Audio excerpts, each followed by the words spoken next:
But a little more absurdity of the war was we had the rules of engagement of 100 meters either side of the Ho Chi Minh Trail.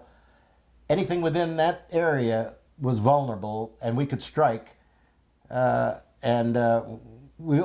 every transmission was taped, and we had an airborne ABCCC airborne command post flying in a 130 in the area, theoretically controlling the air war, and all that going on. We caught a truck. Oh, actually, we caught more than a truck, 2 or 3 trucks, and just at about 110 meters off the Ho Chi Minh Trail to the east or west, I'm sorry, they had constructed these funny-looking houses up on stilts. Looked like they were from the Philippines, and they were actually places for the trucks to go and drive under and hide. And they knew the rules of engagement better than we did. Yeah. And so they would build these little things. And these roads had high-speed turnoffs, just like on a runway here in America. This Ho Chi Minh Trail had these things going, so when they would get struck, they'd drive that 110 meters and zip underneath one of those houses and hide, theoretically. Well, we caught them one night, and they hit that thing, and anyway, we flared the area, and we saw the truck drive up underneath this hooch and stop. Remember that?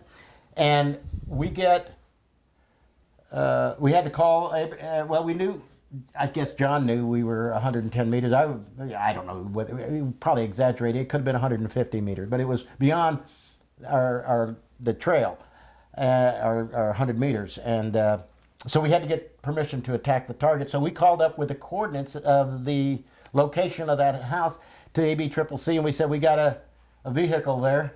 And they said, it's out beyond the 100 meters. You can't strike it. And, it'd be an international incident if you struck a building in a village or anything else outside the rules of engagement. And at that time, if you did something like that, they'd rip your wings off and send you home as a criminal for doing what you did. So we said, well, they said, no, you can't strike him unless he's shooting at you. I said, oh, Roger.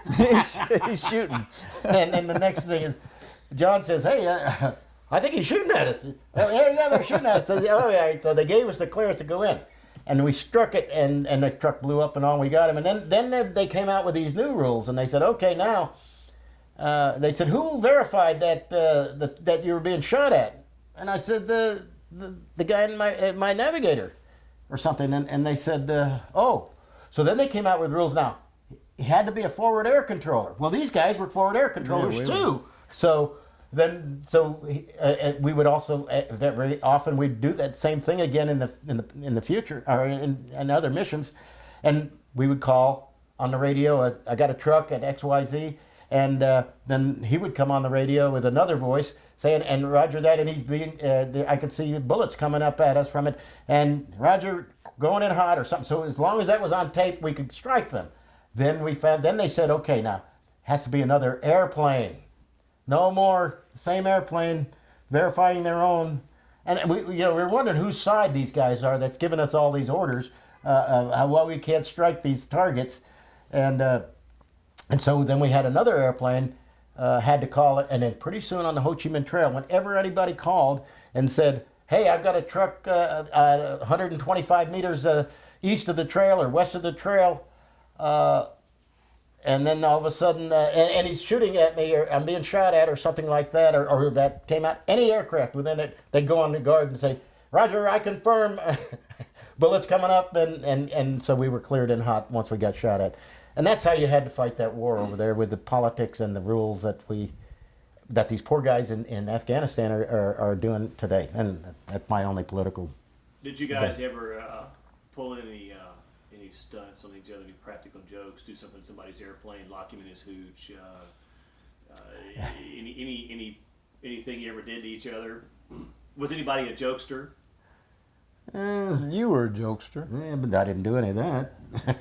Who was that they sandbagged somebody into their trailer?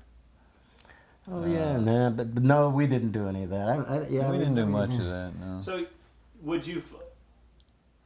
If you had 2.5 hours to and from a long distance mission, how many hours were you in the cockpit for one of those long-term missions? Because Tim Black talks about some of his flights were just a few minutes to the well, target. yeah. If you went from NKP to Steel Tiger, like due east, you were out in the you were on the trail at 89 miles from Nakhon Phanom. So it only took what 15, 20 minutes to get into a I don't know, 20 to 30 minutes to get into a strike area, if that's where you were going.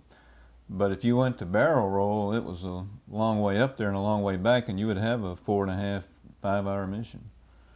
So yeah, and then I guess they could stretch even beyond that, but Yeah, they could. maybe it only took us an hour and a half rather than 2.5. How Yeah, long about an hour and a half, something like that. But it's So you would So then you'd find the mission, then come back. Did you do immediate debrief when you hit the ground? oh yeah, yeah.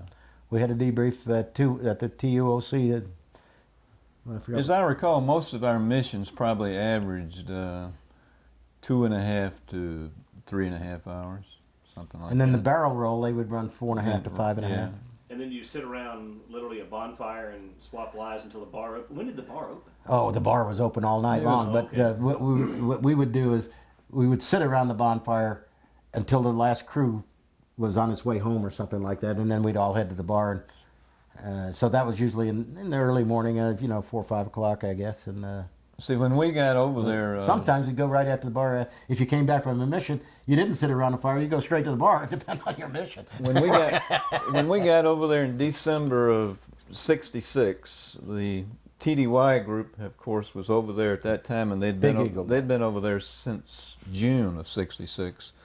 They were Big Eagle, and they were, I guess, the ones primarily responsible for determining the feasibility of using the A-26 in that area in Laos, and so they were developing tactics and whatnot. But to answer your to tell you what typically what you did when you came back, they had built a patio called the Nimrod Patio, which was outside a concrete pad with a rustic roof over it, and that's where everybody tended to gather after a mission. And like George says, you would stay out there around the open pit bonfire and have a few beers or a few drinks, and then finally the last crew would come in, and everybody would be telling their war stories and what they had done that night, and then you go to bed. And well, the crews sometimes the crews would come through there on their way to debrief, but Right.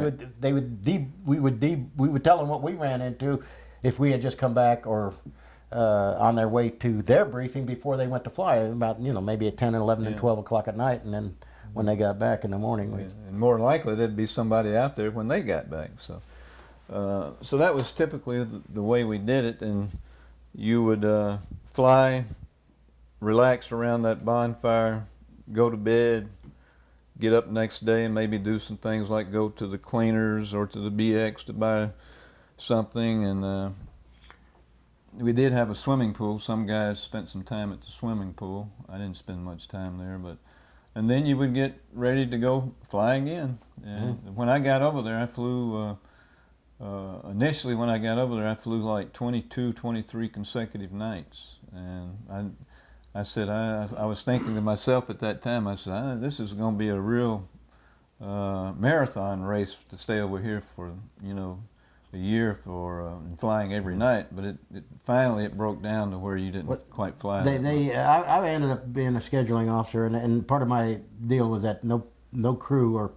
member, pilot or navigator, would fly more than 6 days in a row. I think that was the thing came down to, and he had to have the 7th day off.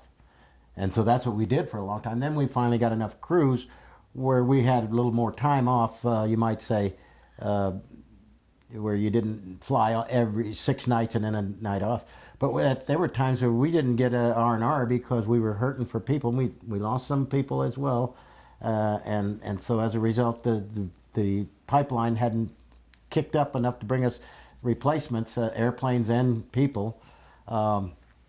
So, like I say, like John was saying, we were really humping the first 3 months or 6 months or so we were there before things became a kind of a routine of flying maybe 4 or 5 nights and have a day or two off, or fly one night off and And I'd have to say too, you know, when I look back at it, that the most apprehensive period of time for me over there was in the first 30 to 45 days, is because you're not familiar with that you're not that familiar with the aircraft, and you're not familiar with the terrain, and in my case, I started wondering about my own capabilities to handle all this, you know, and then.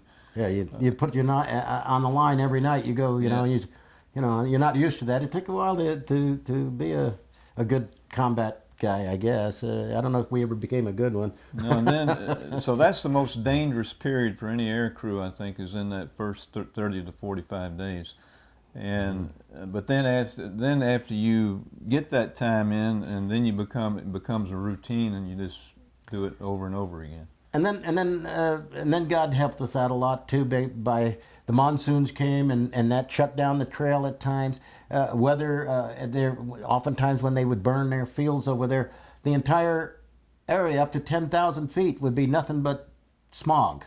Yeah. And so there are times when we didn't fly because of weather, or we would fly but do nothing except go out and come back. You know, and so that came about, and you might say gave us a little bit of a break as well early on. And then, of course, like I say, then we got better at what it is we were doing, and it wasn't so nerve-wracking to wake up and say, okay, here I got to go do it again. You know, even though I don't say we ever looked forward to it, but we knew, you know, hey, that's what we're here for. That, you know, and that's what I've trained all my life to do, and let's go do it. And you know. But you know, as a navigator, I was used to. When I go out to fly, I had my charts, and I had my sextant, and I had a nice Loran set, and I was a good navigator. I knew nice what I was. desk. You had a desk. And I had a nice desk, and the dividers, and the pencils, and all that stuff, you know. And here you put me in the right seat of an A-26, and I've got a little homemade chart like this, and like George said earlier, a flashlight. And basically, the way I did it, if you had the lock on with a tack in, I got a tack in fix, and I looked at my chart, and then I started going from the chart to the ground to read the map reading. And it became important that John kept that, because some of that karst would be only maybe 300-400 feet high, and then oftentimes it'd go raise up to 1,500 and 3,000 feet. And when we would roll in some areas, you wouldn't know how high the karst was, and that's where I was talking about the blacker than black. And when we would roll in, like I say, either on a rooster tail or something on the ground, because a lot of times we'd intentionally get low and drop a flare into the trees and let it burn in the trees, and then climb up, and that would give us a fix to where we could then find the road or whatever it was we were looking for from a safer and higher altitude. But when you're going down there and trying to pinpoint the target area in the dark, it got pretty hairy some nights. And like I say, John's diligentness in keeping us safe. Yeah, I wished I'm not poetic enough to adequately describe it, but I wished I had that ability to describe what it was like at night, operating under a flare. The light effect, it was eerie. The shadows that were cast, and the way it illuminated the ground was a kind of a flickering in and out motion. You know, it was kind of weird. In fact, there were some nights where only time you could see your target because of the light, the trees and all, and in some areas that was defoliated, but there are areas where there was partially defoliated and so forth and so on.